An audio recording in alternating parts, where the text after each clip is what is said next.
Hey Star Trek fans, Dan Gunther here. Welcome to another episode of the Star Trek Picard Deep Dive, where I take a look at the Easter eggs, canon connections, and continuity bits in an episode of Star Trek Picard. This week, of course, Season 3, Episode 4, No-Win Scenario. No secret to people who watch the live show with me and Brandy, I really loved this episode, but do the Easter eggs hold up? Let's take a deep dive in and find out. Let's start with the title. Now, of course, most Star Trek fans will get this reference. The no-win scenario is a test that all command cadets at Starfleet Academy must face, involving the Kobayashi Maru test. Now, thankfully, the Kobayashi Maru test is not actually mentioned in this episode, which I'm actually kind of thankful for. I feel like Star Trek has really relied on the Kobayashi Maru trope a lot in the last few years, so it's nice to see a no-win scenario presented to the crew of the Titan without directly referencing that test at Starfleet Academy. The episode itself starts with a flashback to 5 years previously. We get a song playing by Slam Allen, Can't Back Away From That Girl. I've been noticing a lot of more contemporary music being used in this show this season, and it's kind of a cool little addition to the episodes, so I like to make note of the songs as they come up. This shot across 10 forward reveals a gold Enterprise C model. The Enterprise C has come up previously in the season with the Rachel Garrett statue in Episode 1. This was the 4th Federation starship named Enterprise under the command of Captain Rachel Garrett, seen so far only in the TNG episode Yesterday's Enterprise. We see this picture on the wall of 10 forward of Picard and Guinan. Now this is really interesting because this picture would seem to have been taken inside the Nexus. This is from the scene where Picard meets the echo of Guinan in the Nexus, and I'm very curious as to how this picture exists in the real world, or if they just decided one day that Guinan would cosplay in her century-old costume and reenact their Nexus scene for a photographer? I don't know. We see from the posters on the wall and the dialogue of the people coming in that this is also either on or around Frontier Day 5 years ago. And true to its 5 years ago time frame, we see these young officers wearing the uniforms from the first season of Star Trek Picard. The uniforms were changed for seasons 2 and 3, and these ones are the versions that we saw throughout that first season. The young officers are asking Picard about his exploits, and one of them asks about his encounter with the Hirogen. Now, this is an encounter we never saw on screen.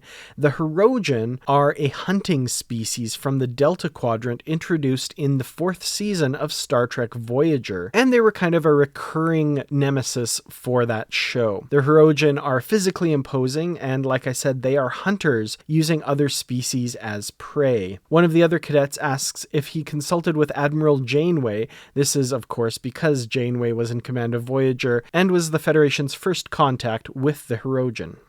Back in the present time setting, we have 7 of 9 investigating the quarters of the transporter operator who was replaced by a changeling. In his quarters, we see this Calto set. Now, Calto is a logic puzzle / game invented by the Vulcans. We saw it several times in Star Trek Voyager. Tuvok was a Calto aficionado, and Harry Kim was an aspiring newcomer to the game. Throughout this and the previous episode, we have these strange biological energy pulses, and nothing really Easter eggy here, but I did want to note that regarding a lot of the complaints of people online that the lights on the ship are turned down too low, these energy pulses seem to actually make the lights work. So that's cool.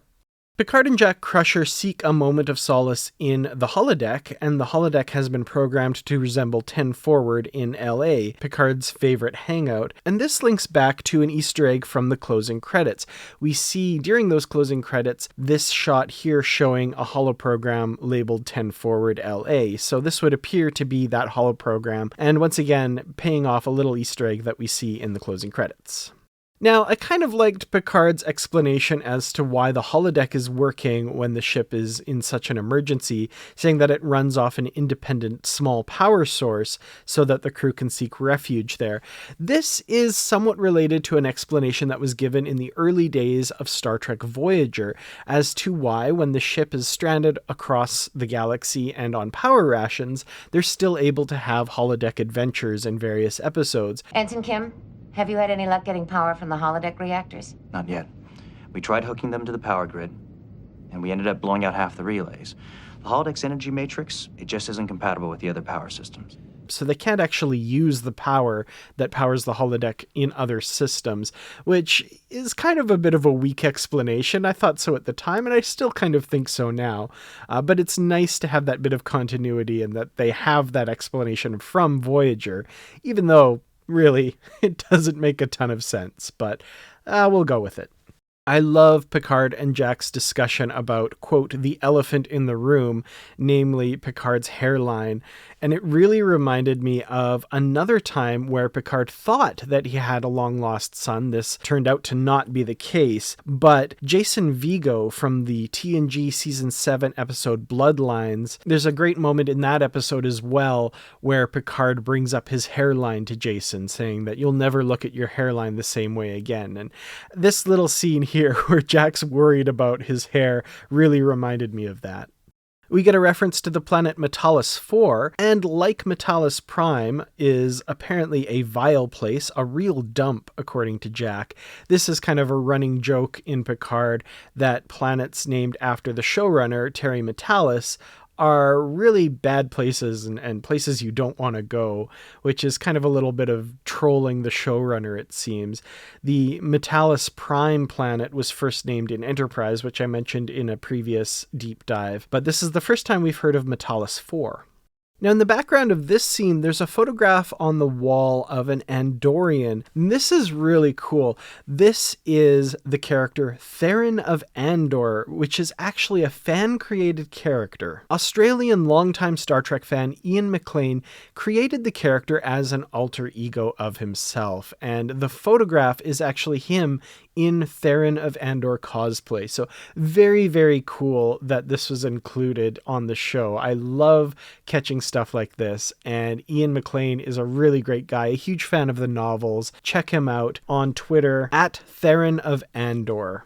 As 7 of 9 and Captain Shaw continue to investigate the Changeling, we see this pad here with a picture of Odo and his bucket. Really, really great that they got this shot of Odo in the episode. It's really great to see Odo again. Of course, René Auberjonois has sadly passed away, so it's unlikely we'll ever see the character reprised, but it's so nice to see his face.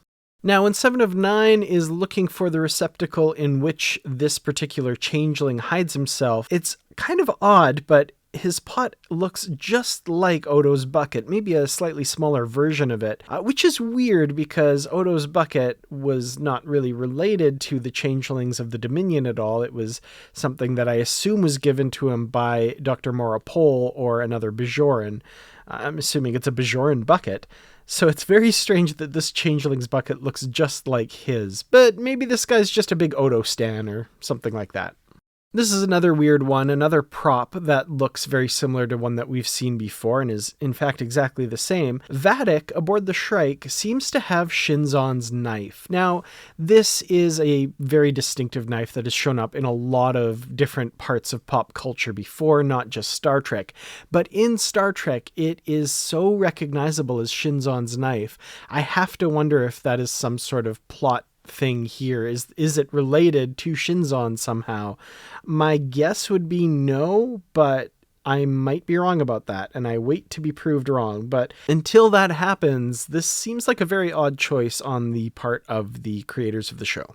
Vadic ejects the portal weapon system from the Shrike, and as it flies close to the camera, we see the Daystrom Institute logo on it. This weapon was, of course, stolen from the Daystrom Institute, as documented in previous episodes. The Daystrom Institute, by the way, we haven't really talked about that in these deep dives. It is named after an original series character, Dr. Richard Daystrom, featured in the episode The Ultimate Computer. Now, some interesting backstory. The way the Daystrom Institute came about was through the character of Dr. Leah Brahms on TNG. Initially, the character was planned to be an offspring or a descendant of Dr. Richard Daystrom, but that was changed when they cast Susan Gibney in the role, and it was decided instead to pay homage to the character by saying that she worked at the Daystrom Institute. And the Daystrom Institute itself has now worked its way into Star Trek lore anytime they need to mention somewhere that does research on technology or warp propulsion or AI or anything like that. We get another flashback to the 10 Forward bar from 5 years ago, and Picard is regaling the junior officers with another story. This time, he is talking about his encounter with the children of Tama, the Tamarians, in the TNG 5th season episode Darmok, where he learned how to communicate with the Tamarians using the language of metaphor. Meanwhile, back in the present, we have this conversation between Jack Crusher and Jean-Luc Picard in the 10 Forward holographic bar, and there's a number of little Easter eggs and interesting canon connections we get from this. First, we do get some discussion as to why Jack Crusher is named as he is. I've seen people kind of questioning why Beverly would name him Jack Crusher after her dead husband when the child was with Jean-Luc Picard, and the explanation given here really does work for me. Jack Crusher and Jean-Luc Picard were so close, and Picard even says that were it his choice, he very likely would have named Jack that as well. Picard tells Jack a story about his time on the Stargazer when he and Jack Crusher's namesake were in a spot of trouble, visiting the planet Argelius 4.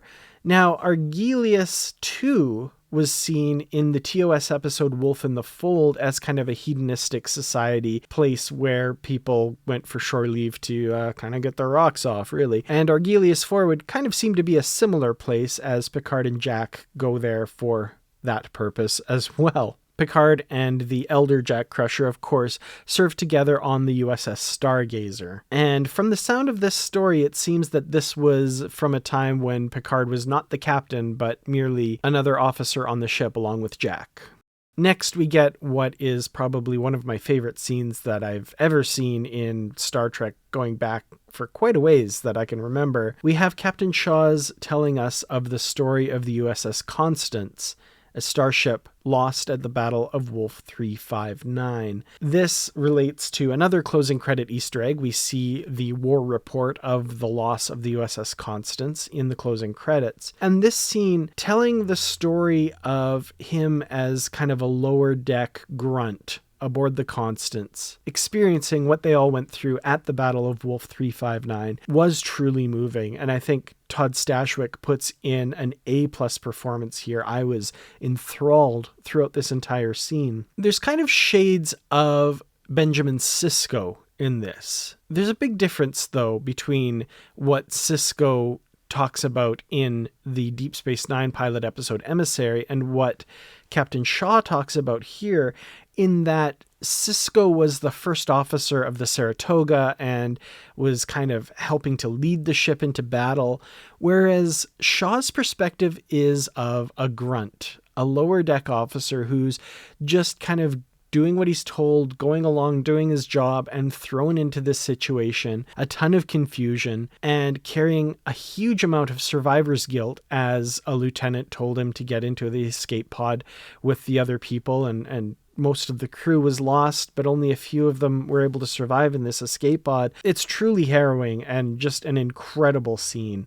We also get some voiceover of Locutus of Borg in the background here, and Captain Shaw makes reference to Locutus. That, of course, was the assimilated name of Jean-Luc Picard during the Best of Both Worlds, the period in which the Constance was lost, along with 39 starships engaging the Borg at Wolf 359. Shaw also mentions, quote, the weird shit on the Stargazer. This is a reference to the events of last season, the kind of splinter Borg collective led by Agnes Girardi. Shaw says the real Borg are still out there regardless of this little group that is peaceful now, I guess, and they're the Borg that you really have to worry about.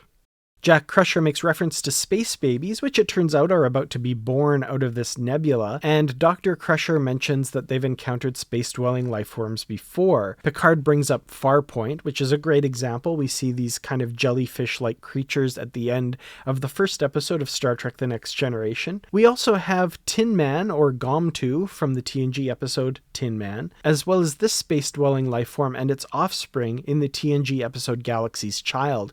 These are just the spaceborne lifeforms that we've seen in TNG. There are many more from other parts of the franchise as well. Acting Captain Riker addresses the crew via a ship-wide intercom, and a very familiar whistle signals the channel is open. This dates right back to Star Trek: The Original Series and the intercom used on that show. So that you may pledge your... Alert! Alert! All decks, alert! Riker gives command to Admiral Picard, and immediately after taking command, Picard initiates the Picard maneuver. No, not the battle maneuver in which the ship accelerates to high warp and stops off another ship's bow. Rather, the famous Picard shirt tug that we see many times throughout Star Trek: The Next Generation. It's wonderful to see Picard in command with Riker at his familiar spot to his right, and on top of that, we of course get a classic Picard engage. There's a nice bit of continuity with the previous episode in which 7 of 9 discovers that Ensign LaForge is a changeling when she calls her Commander Hansen rather than Commander 7. A very nice way to discover the changeling's identity there. The Titan has to maneuver through the asteroid field using maneuvering thrusters, and this really put me in mind of the episode Booby Trap from TNG's 3rd season, in which Captain Picard himself took the helm and maneuvered the Enterprise out of the asteroid field using only maneuvering thrusters on very low power. There's definitely a few moments during this sequence that really reminded me of that, with Jack Crusher calling out coordinates while Ensign LaForge deftly piloted the Titan through the asteroid field. And in a nice little callback to Vadic throwing the Helios at the Titan, we get a little bit of payback here as Riker throws an asteroid directly at the Shrike, disabling it. I loved this sequence, and I wonder if this might be a new Riker maneuver. We did see a maneuver named that in Star Trek Insurrection, but I would propose that this is a better Riker maneuver than we got in that film, mostly because this doesn't involve piloting a starship with a Radio Shack joystick. As the nebula bursts forth with little aforementioned space babies, we get Dr. Crusher saying to seek out new life, which of course refers to the preamble from the original series and TNG, which we learned that Zephram Cochrane came up with thanks to the first episode of Enterprise. Riker replies, "Let's boldly get the hell out of here," a sentiment I can agree with. We get one last little flashback to 5 years ago in which we find out that Jack was in 10 Forward and met Jean-Luc Picard, not revealing his identity to the former captain. And in this scene, we see a gold NX-01 model on the bar. Once again, we get Marina Sirtis as Deanna Troi, this time in the present, but still just on a view screen. I am very curious about her participation in this season. Is she in this season in a substantial amount, or is it mostly just small appearances like this? Hopefully we do see more of Deanna Troi as the rest of the season progresses. And finally, the episode ends once again with the mystery of what the heck is going on with Jack Crusher, and another view of the scary door. I'm really curious as to what this is all about, and if anyone in the audience has theories they'd like to share, by all means, share them in the comments below. I'd love to hear what you think. Well, those are all of the Easter eggs that I was able to find. Were there any that I missed? Please let me know in the comments below. I'd love to hear from you. As always, thank you so much for watching, and thanks especially to the Patreon supporters of the channel. I really could not do this without you. You are the best. Thank you so very much. But even if you just watch this channel, that is absolutely the best thing you can do to help me out. So thank you, thank you, thank you. Until next time, I've been Dan Gunther. I'll see you in the next episode. Until then, live long and prosper.